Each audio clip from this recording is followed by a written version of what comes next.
I never imagined that saving my son's home would cost me my family. 24 hours after I paid off his mortgage, Michael looked me in the eye and told me I was dead to him. If you've ever wondered how good intentions can destroy the people we love most, hit that like button and subscribe, because this story will change how you see family forever. My name is Elizabeth Richardson, but everyone calls me Beth. I'm 64 years old, and I've spent the last 40 years of my life building something I thought would last forever: a relationship with my son, Michael.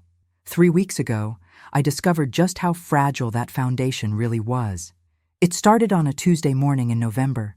The Ohio air was crisp, carrying the scent of dying leaves through my kitchen window as I prepared my usual breakfast of oatmeal and coffee. At 64, routines had become my anchor. Wake at 6, breakfast by 7, morning walk by 8.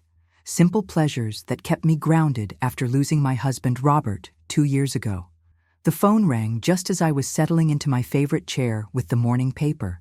Michael's name flashed on the screen, which immediately set my nerves on edge. My son rarely called before 9, and never on weekdays unless something was wrong. "Mom, I need to talk to you." His voice was strained, carrying a weight I hadn't heard since his divorce 3 years earlier. "What's wrong, sweetheart? Can I come over? I'd rather not discuss this over the phone." 30 minutes later, I watched my 35-year-old son pace across my living room like a caged animal. Michael had always been proud, just like his father. Tall and broad-shouldered, with Robert's stubborn jaw and my green eyes, he carried himself with the confidence of a man who'd built his construction business from nothing. But today, that confidence was nowhere to be found. "I'm going to lose the house, Mom." The words hit me like a physical blow. Michael's house wasn't just any house. It was the 3-bedroom colonial he'd bought when he married Sarah, where they'd planned to raise their children, where my granddaughter Emma had taken her first steps in the living room. Even after the divorce, Michael had fought to keep it, taking on a larger mortgage to buy out Sarah's half. "How much do you need?" The question tumbled out before I could stop myself. Michael stopped pacing and stared at me. "Mom, it's not that simple. I'm behind on payments and the bank is threatening foreclosure. We're talking about $85,000.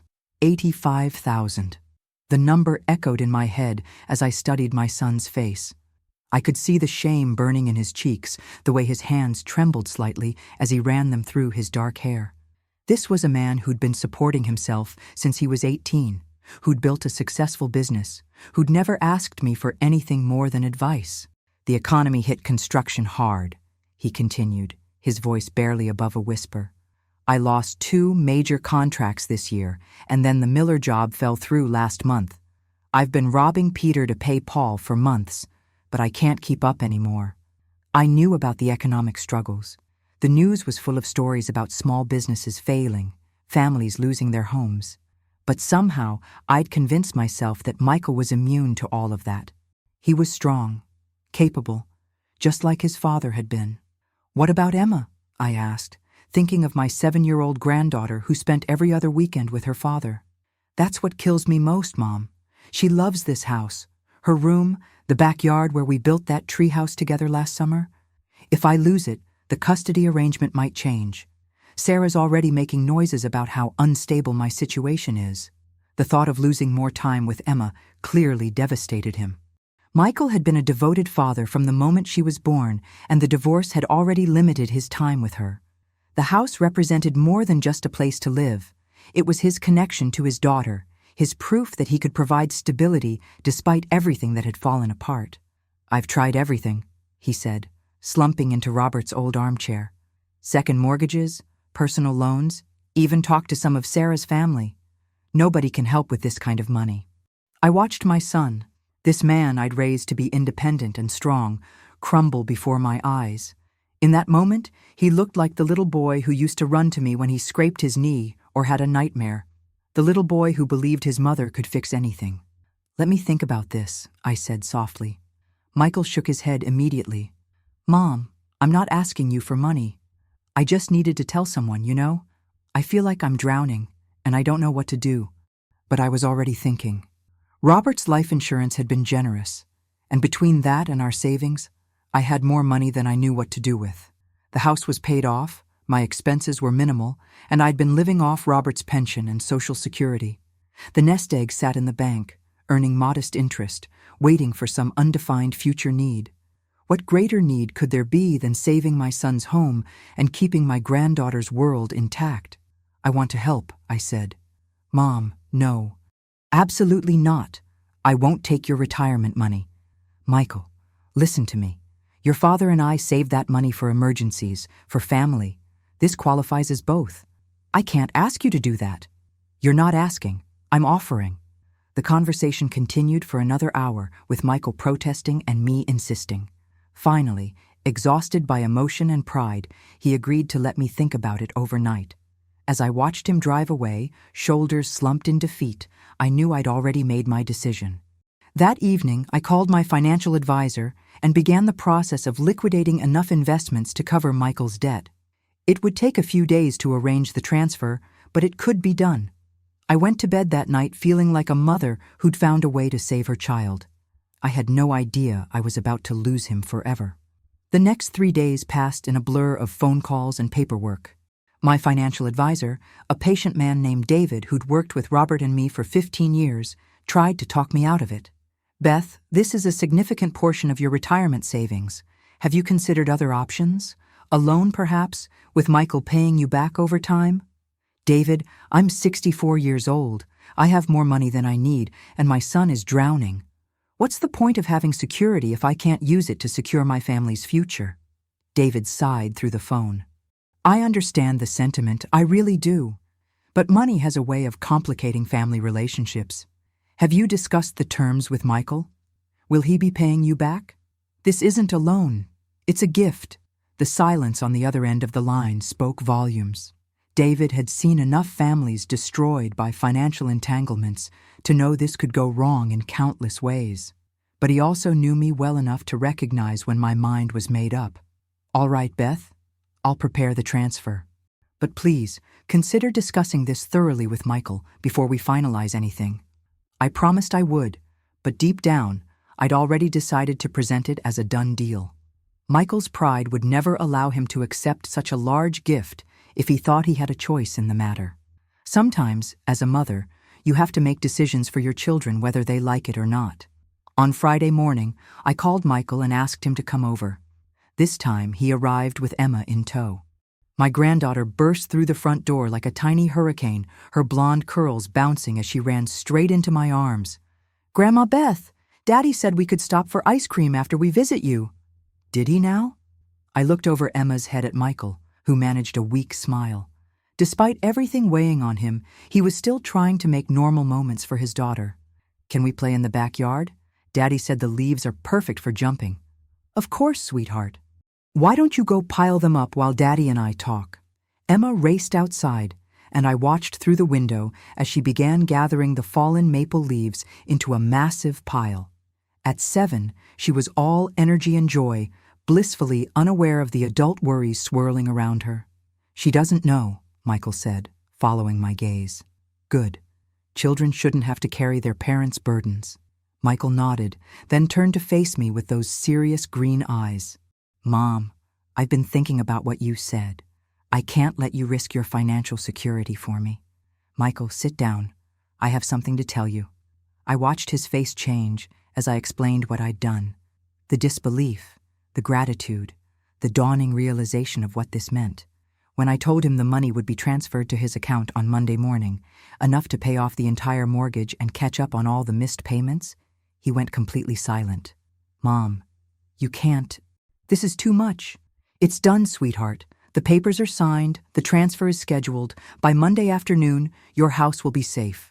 Michael stared at me for a long moment, and I saw something in his expression I couldn't quite identify. Gratitude, yes, but also something darker, something that made my stomach clench with unexpected worry. I'll pay you back, he said finally. No, you won't. This is a gift, Michael. From your father and me to you and Emma. I will pay you back, he repeated, his voice harder now. Every penny. Michael. Every penny, Mom. I won't be in debt to anyone, not even you. The finality in his voice surprised me. This wasn't the grateful acceptance I'd expected. There was an edge to his words, an almost aggressive determination that felt like a rejection of my generosity rather than an appreciation of it. Outside, Emma's laughter drifted through the window as she jumped into her leaf pile. The sound was pure joy, and I clung to it as I tried to understand the tension building in my living room. "Why are you making this difficult?" I asked. "I'm trying to help you." "I know you are, and I'm grateful, more grateful than you'll ever know. But I need you to understand something, Mom. I'm a grown man. I should be able to handle my own problems. Everyone needs help sometimes, Michael. Your father and I helped each other countless times over the years. That was different. You were married. You were partners. And you're my son. We're family." Michael stood up and walked to the window, watching Emma play. His shoulders were rigid, and I could see the muscle in his jaw working like it did when he was fighting back words he didn't want to say.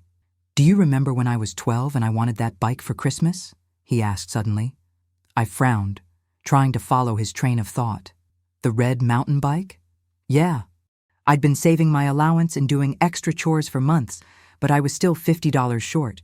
You and Dad offered to make up the difference as an early Christmas present. I remember. You refused. I worked for Mr. Henderson next door every weekend until Christmas, raking leaves and cleaning his garage until I'd earned enough to buy it myself. You were always so stubborn about money." Michael turned around, and his eyes were bright with an emotion I couldn't name. "It wasn't about the money, Mom. It was about knowing I'd earned it. When I finally got that bike, it was mine in a way it never could have been if you'd just bought it for me." I began to understand where this was going, and my heart sank. This house, my life, my ability to provide for Emma, these things matter to me in the same way that bike did. If I can't maintain them on my own, then maybe I don't deserve them. "That's ridiculous, Michael. You've hit a rough patch. It happens to everyone." "Does it? Or am I just not as capable as I thought I was?" The pain in his voice was raw, and I wanted desperately to reach out and hold him like I had when he was small. But something in his posture warned me off, told me that comfort wouldn't be welcome right now. "You're more than capable. You built a successful business from nothing, which is now failing, which hit a temporary setback during difficult economic times. You don't understand, Mom. You can't understand." The words stung more than I'd expected. After everything Robert and I had sacrificed to build our life, after the years of financial struggle when Michael was young, the suggestion that I couldn't understand hard times felt like a slap. "I understand plenty about financial hardship, young man. Your father and I didn't start with anything either. That's not what I mean, and you know it." Michael picked up his jacket and called for Emma. "We should go." "Michael, wait. Can't we talk about this more?" "There's nothing more to talk about. Thank you for the money. I'll start paying you back as soon as the business picks up." He herded Emma toward the door, cutting short her protests about leaving so soon. As they drove away, I stood in my doorway watching until his truck disappeared around the corner, feeling like something fundamental had just shifted between us. The money transfer went through as scheduled on Monday morning. Michael called to confirm he'd received it and that the bank had been paid. His voice was polite, distant, nothing like the warm conversations we usually shared. "Thank you again, Mom. I really appreciate what you've done." "You're welcome, sweetheart. I love you." "Love you too. I'll talk to you soon." But somehow, I knew it wouldn't be soon. And I was beginning to suspect that saving Michael's house might have cost me something far more valuable than money. 2 weeks passed before I heard from Michael again. 2 weeks of silence that stretched longer each day until I finally called him myself. He answered on the 4th ring, his voice careful and measured. "Hi, Mom. How are you?" "I'm fine, sweetheart. I was wondering if you and Emma would like to come for dinner this Sunday. I'm making that pot roast you love. Actually, this Sunday isn't good for me. Emma's with Sarah this weekend anyway. What about next Sunday?" "I'm pretty busy with work right now. Business is picking up." I should have been happy to hear that his business was improving, but something in his tone made the good news feel hollow. He sounded like he was reading from a script, giving me information without sharing anything real. "That's wonderful, Michael. I'm so glad things are turning around." "Yeah, me too. Listen, Mom, I'm actually on a job site right now. Can I call you back later?" "Of course. I love you." Love you too. But he didn't call back. And when I tried calling him 3 days later, it went straight to voicemail. His return call came 6 hours later with an apology about being busy and a promise to talk soon. This became our new pattern. Brief, polite conversations that felt like we were strangers making small talk. When I asked about Emma, he gave me updates but didn't offer to bring her by for a visit. When I suggested getting together, he always had a reason why it wouldn't work. By the 3rd week, I couldn't pretend anymore that this was temporary awkwardness. Something was seriously wrong, and I needed to address it directly. Michael, have I done something to upset you? The question hung in the air for a long moment before he answered. No, Mom. You haven't done anything wrong. Then why do I feel like you're avoiding me? Another pause. I'm not avoiding you. I'm just busy. Too busy for your mother? That's not fair. What's not fair is the way you've been treating me since I helped you save your house. I heard him sigh through the phone, a sound so heavy it made my chest ache. Mom, can we not do this over the phone? Then come over. Let's talk face to face. I can't today. When can you? I don't know. Soon. But soon never came. Instead, our conversations became even more infrequent and strained. When I ran into Sarah at the grocery store and asked about Emma, she gave me a strange look. Actually, Beth, I was wondering the same thing. Emma keeps asking when she's going to see you again. Michael keeps saying you're busy. My blood went cold. I'm not busy, Sarah. I haven't seen Emma in a month. Sarah's expression shifted from confusion to concern. Oh, I didn't realize. Emma misses you terribly. She talks about Grandma Beth all the time. That night, I lay awake staring at the ceiling, trying to understand what had happened to my relationship with my son. I replayed our last real conversation over and over, looking for clues I might have missed. It wasn't until I remembered his story about the bicycle that I began to piece it together. Michael's pride wasn't just wounded, it was completely shattered. In his mind, accepting my money meant admitting failure as a man, as a father, as an independent adult. Every day he stayed in that house, every monthly payment he didn't have to make, reminded him of his inability to handle his own problems. I thought I was saving him. He felt like I was destroying him. The realization hit me like a physical blow. In trying to be a loving mother, I had inadvertently emasculated my son. I had reduced him to a child who needed mommy to solve his problems, and he couldn't forgive me for it. Worse, he couldn't forgive himself for accepting it. I called David, my financial advisor, the next morning. David, is there any way to reverse the transaction? To make it look like a loan instead of a gift? Beth, the money's been transferred and used to pay off a mortgage. There's no undoing that. But you could certainly restructure it as a loan going forward. Draft up a repayment plan, make it official. Would that help, do you think?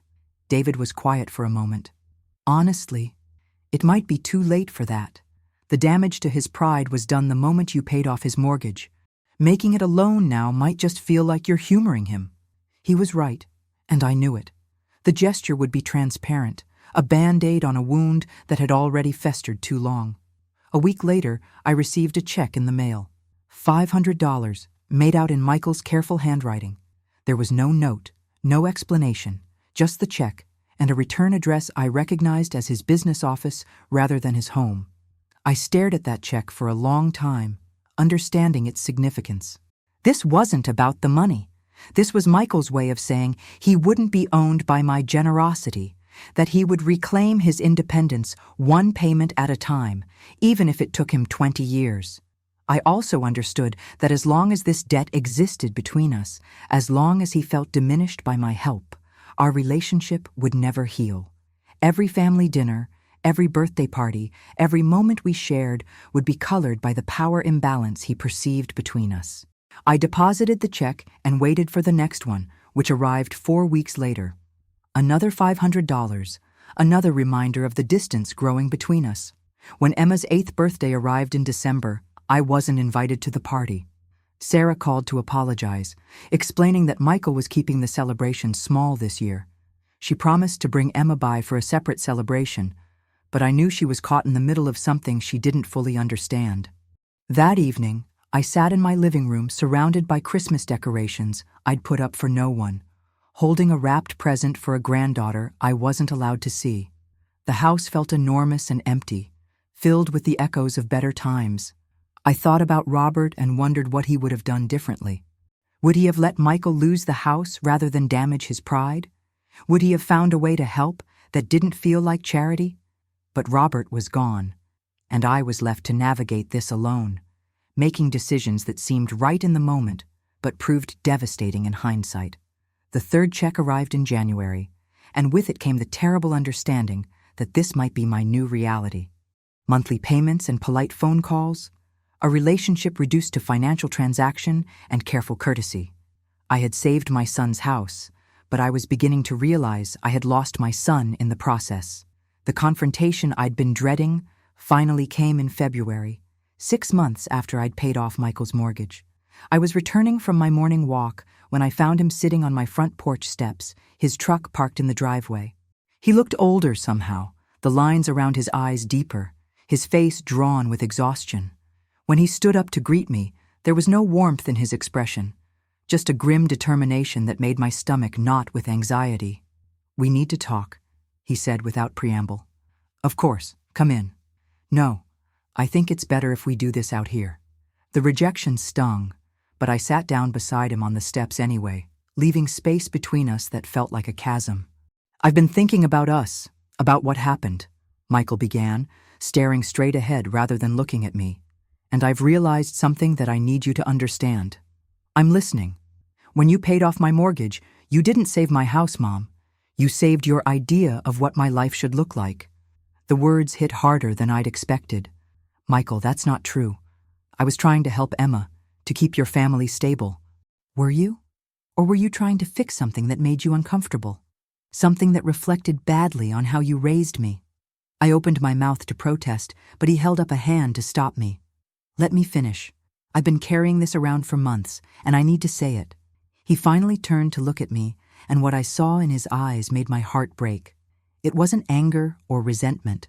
It was disappointment so profound it seemed to have aged him years in just a few months.